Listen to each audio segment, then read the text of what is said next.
You see, the ruling mental state is everything. I know that you and I have been trained to believe that we've got to change what's going on out there. But believe me, the thoughts that you think repeatedly become fixed in your subconscious mind. And those thoughts are going to determine what happens in your life. Make no mistake about it. Now, if you're holding thoughts of lack and limitation, that's what you're going to attract. Now, most people don't understand this, and they attract what they don't want rather than what they do want. You've got to start seeing what you want. Well, if you want good in your life, quit trying to change the bad. Quit trying to get rid of the bad. Let it go. Let the dead bury the dead. Let it be part of the past. Start to see the good that you desire. See it as present in your mind. The second you've got the idea in your mind, you've got it intellectually. The second you internalize it, you've got it emotionally. And then it's only a period of time until you attract it physically. Attraction's a very powerful process. We've got to realize that everything we're seeking is seeking us. We've got to be open to the good that we're looking for in life. We've got to understand that the only way to receive good is to give good. We've got to put it out and we take it on. This is an orderly universe, and energy is forever moving. You have to understand that your life is full right now. Now, it may not be full of what you want, but your life is full. Your calendar is full. All your time is spoken for. You'll say, well, it's really not. I've got a lot of wasted time. That's how you're using it then. We must replace the waste with productivity.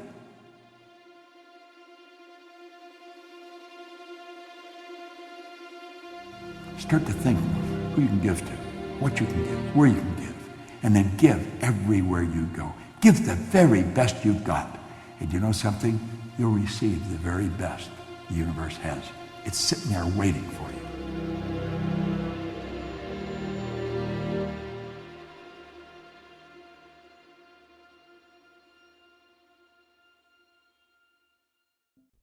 See, the truth, the real basic truth, is everything that comes into our life, we've attracted. We're literally magnetized to it. Do you know that your brain is an electronic switching station?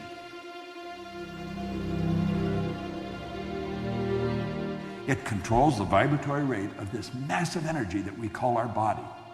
I'm not my body, I'm not my brain, you're not your body, you're not your brain, but you do have a brain.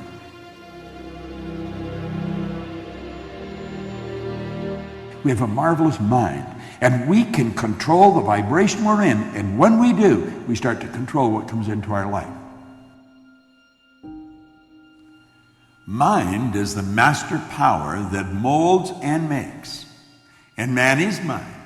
And evermore he takes the tool of thought and shaping what he wills, brings forth 1,000 joys or 1,000 ills. We think in secret, and it comes to pass. Our environment is but our looking glass. Do you know James Allen wrote those words a little over 100 years ago? I began to study them close to 50 years ago. Every year they mean a little more to me.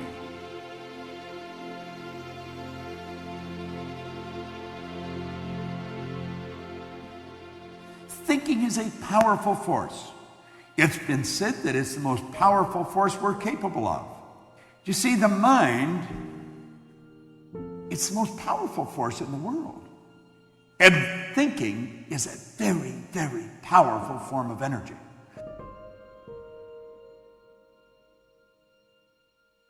And I began to study this information. And you know, it took me a while, but as I started to adopt the concepts and adapt my mind to them, my life started to change. My problems started to sort of disappear. I started to earn a lot more money. I was living in a healthy body, very rarely ever being ill. I noticed that I started to attract different people into my life, more interesting people. You see, the truth was, I was just becoming a more interesting person. A person's interesting because they're interested. And you see, as we start thinking powerful thoughts, everything starts to happen. The progress of the individual is largely determined by what? What do you think it is?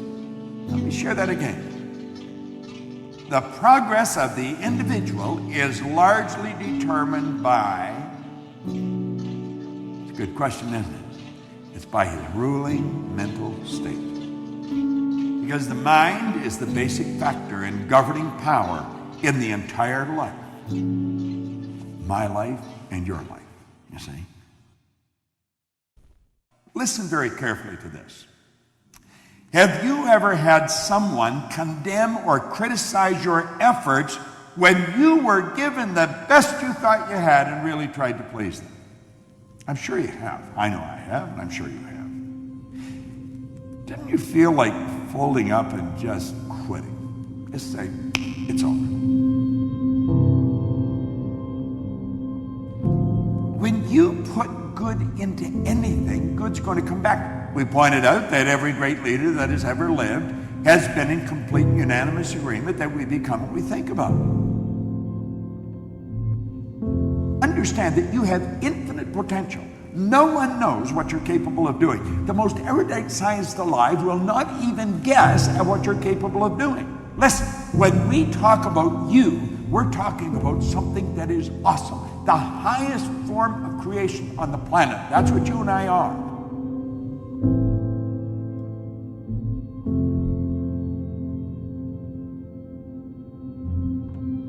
We've got to learn to forgive ourselves. We've got to forgive others.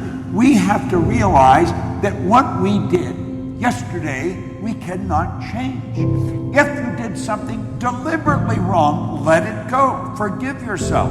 If you did it and you didn't do it deliberately, forgive anyway. Let it go. If someone else has done something to you, don't hold any resentment. Let it go. Now, that doesn't mean that you want to go and give them an opportunity to do it all over again. You may move away from that. But you cannot hold bad thoughts in your mind and move in a good direction. We work from a higher to a lower potential. We go from the thought to the thing. Spirit always manifests through its polar opposite. You go from the non-physical to the physical. You and I have the ability to tap into a non-physical world, a world of thought. Yet we can choose our thoughts. We can choose any thoughts we want. No one can guess what you're capable of doing. You may be sitting there and will say, how do you know that? You don't even know me. Because we all have infinite potential. You see, we're spiritual beings. Spirit's omnipresent. Spirit's 100% evenly present in all places at the same time. The best, the highest form of intelligence on the planet. And we're not utilizing it properly. We have infinite potential. There's no end to what we can bring to the surface. No one even knows what we're capable of doing, least of all you. So why do we set goals? We set goals to find out what we're capable of and to develop the best in us.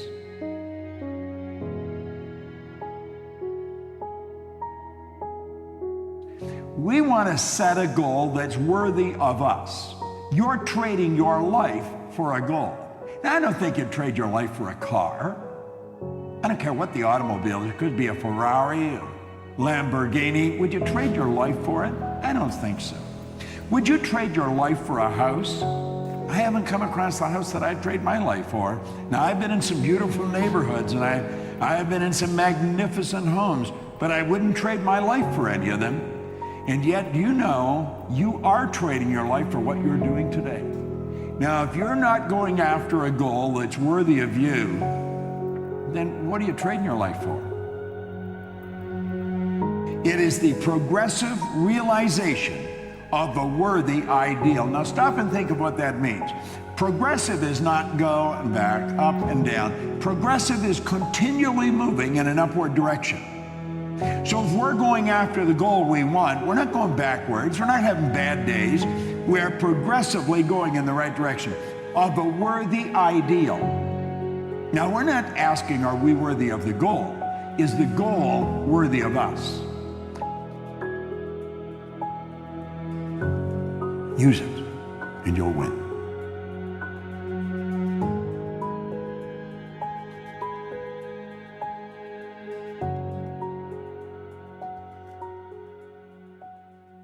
Master your mind and guide it intelligently. You know, most people are controlled by what's going on outside. They're not using their mental faculties to really control their life. People are not mastering their mind. They're not using it. They're not controlling their own life. Try to be on the outside of what you idealize on the inside. Your thoughts make you, and your ideals, principles, or ruling desires will determine your destiny. Now, I have studied this material since 1961. October 1961 is when I really began to study this. So naturally, I've watched a lot of things change. I've watched things change in the world. I've watched the attitude of people shift. And it shifts primarily because we're starting to understand ourselves better. Make a daily effort to use the knowledge that you have gained. Try to improve upon all of your opinions. Endeavor to obtain a truer and a larger conception of each of your personal views. We've got a lot of ideas locked up in our mind that violate the laws of this universe, and that's what's causing our problem. Have you ever really analyzed your own belief patterns? Why do you believe these things? As you try to find why you hold these views, many of your old-time views are going to fall to pieces. Form a clear and definite idea regarding your convictions as to why as you do, and to why as you think.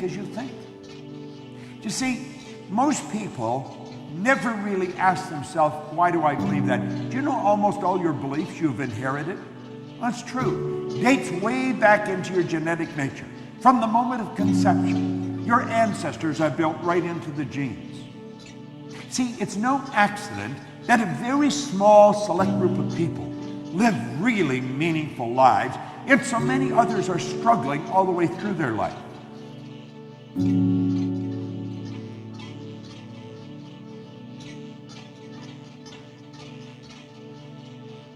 The latter is deep thinking, which arouses dormant powers, quickens the perception, and leads to the enlargement of life on all planes. You see, most people's thinking takes them to last night's ball game, maybe the weather, or who won the election. What we're talking about is deep, penetrating thought. Really dig into our mind. Let's figure out how we can take quantum leaps, just jumps ahead, rather than small, incremental changes.